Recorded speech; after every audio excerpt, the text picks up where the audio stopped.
Olá, irmãos e irmãs que acompanham o meu canal Caminho com Jejum.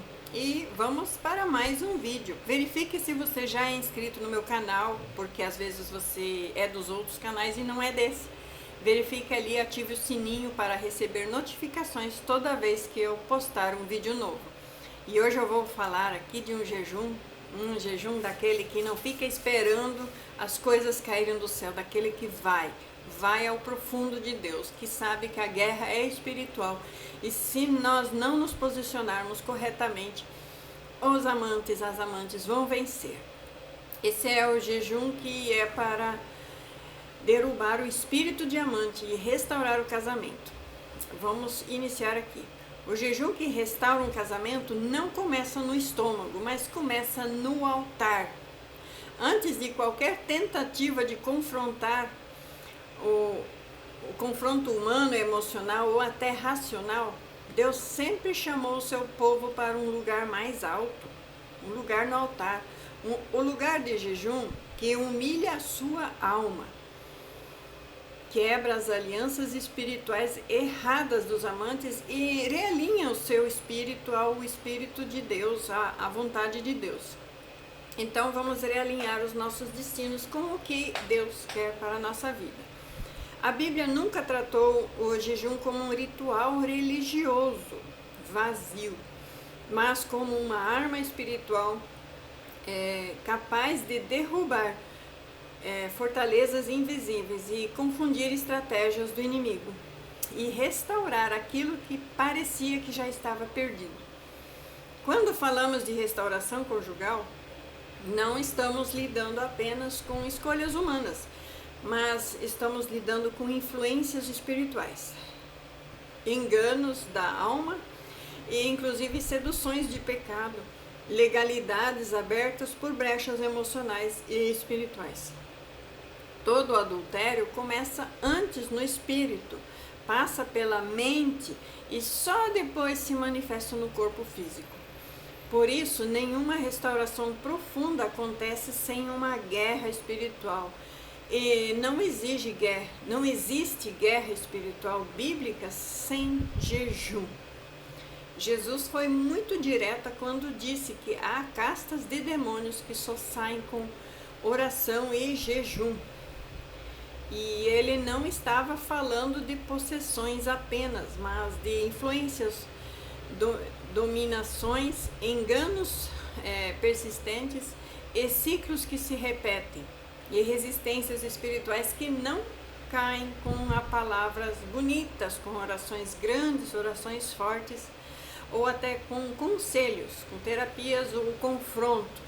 Não, só caem com jejum e oração.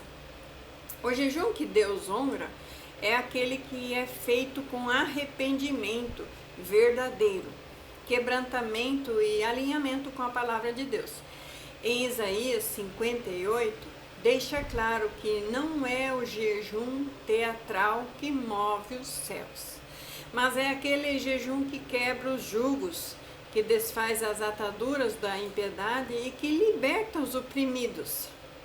Quando existe uma terceira pessoa interferindo em um casamento, não estamos falando apenas de uma pessoa física, mas de um espírito de engano, espírito de sedução, de orgulho, de carência, de rebelião contra a aliança de Deus.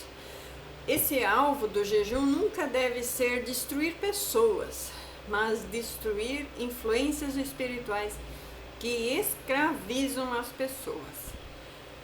Na Bíblia vemos jejuns específicos sendo usados em momentos de crise familiar, moral e espiritual. Um dos exemplos mais fortes é o jejum de Davi. Quando Davi pecou, ele não tentou se justificar, ele não culpou as circunstâncias, ele não transferiu sua responsabilidade. Ele jejuou, se humilhou e se colocou diante de Deus, reconhecendo ali o seu pecado. O jejum de Davi foi de 7 dias. Não foi para manipular Deus, mas para alinhar o coração novamente a Deus. Em Salmo 51, vemos um homem quebrado, pedindo pedindo: cria em mim um coração puro e renova dentro de mim um espírito reto. Esse é um jejum essencial na restauração conjugal. O jejum de arrependimento profundo, onde a pessoa deixa de focar no erro do outro e permite que Deus trate o próprio coração. O jejum de Davi, só para lembrar aqui, ele ficou 7 dias jejuando. Quando o bebê nasceu e já nasceu condenado à morte, o bebê dá fruto do adultério dele com Batseba. Ele ficou 7 dias e 7 noites pranteando e sem comer e beber, jejuando, buscando a misericórdia de Deus sobre aquele bebê. No entanto, Deus o levou. Mas Batseba, em 9 meses, deu à luz a outro bebê, que foi o rei Salomão. Então Deus não abençoou o fruto do pecado, o fruto do adultério. Outro jejum muito poderoso foi o jejum de Ester. Esther jejuou para reverter um decreto de morte. No contexto conjugal, muitas alianças estão debaixo de decretos espirituais de destruição, abandono e rupturas. O jejum de Ester ensina que quando o povo se une em jejum, Deus entra na história e muda sentenças que pareciam irreversíveis. Esther não confrontou Ramã no natural primeiro, mas ela buscou o favor de Deus no secreto. Da mesma forma, quando há uma influência externa tentando destruir um casamento, o caminho não é a exposição pública, não é a humilhação, também não é a vingança, mas é um clamor espiritual estratégico.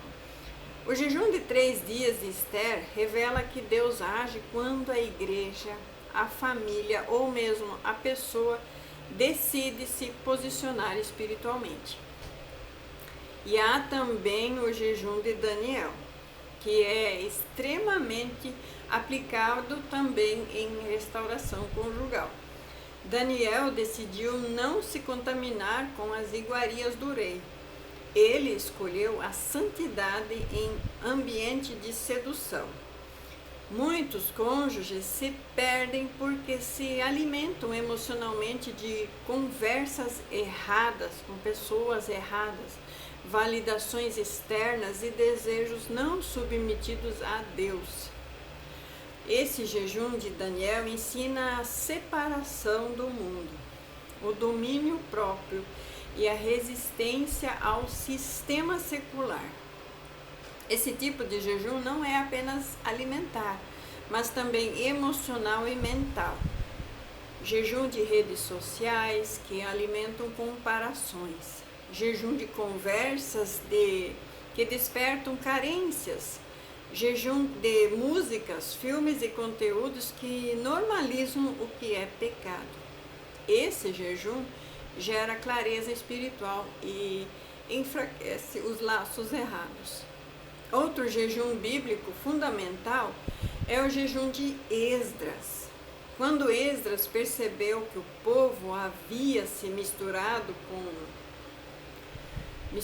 de forma errada, feito alianças e casado com mulheres pagãs, ele proclamou um jejum e uma humilhação para buscar ali uma direção e uma restauração. O jejum de Esdras é o jejum do alinhamento familiar, pois tiveram que despedir as mulheres e as crianças que eram frutos ali de relacionamentos com pessoas que não eram hebreus, que não eram do povo escolhido de Deus. Esse jejum nos ensina que a aliança fora da vontade de Deus traz confusão, perda de identidade espiritual e atraso em suas promessas. Na restauração conjugal, esse jejum é importante para quebrar as confusões emocionais, as dependências e os vínculos espirituais criados fora da aliança conjugal, da primeira aliança, da aliança que Deus reconhece.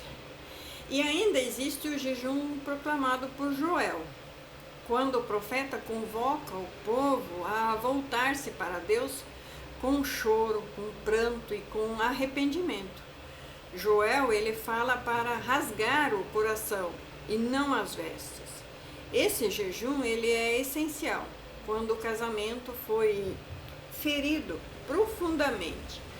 Ele gera sensibilidade espiritual, remove a dureza do coração e abre um espaço para o verdadeiro arrependimento. Muitos lares não são restaurados porque as pessoas querem mudança sem quebrantamento. Deus resiste aos soberbos, mas dá graça aos humildes.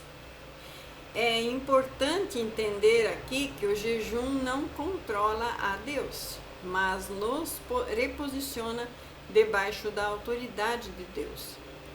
Quando uma pessoa jejua corretamente, ela fecha legalidades espirituais abertas pelo pecado, pela rebelião e pela desobediência a Deus. O inimigo, ele só permanece onde há permissão. Quando há arrependimento, confissão dos pecados e jejum, essas permissões são revogadas. A influência espiritual que parecia ser forte começa a perder força.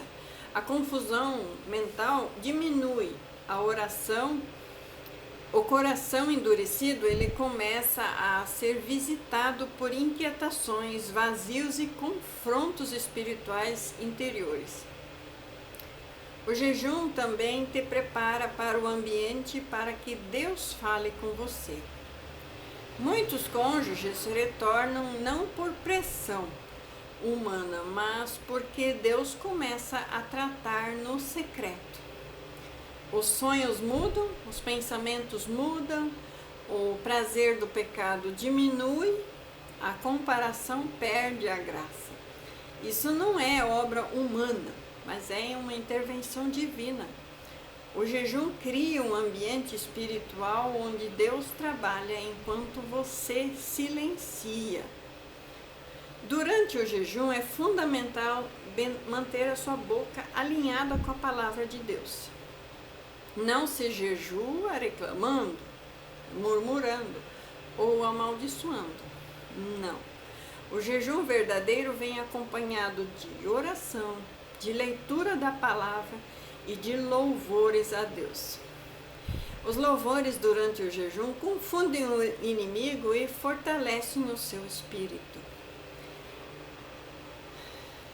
Fortalecem o seu espírito.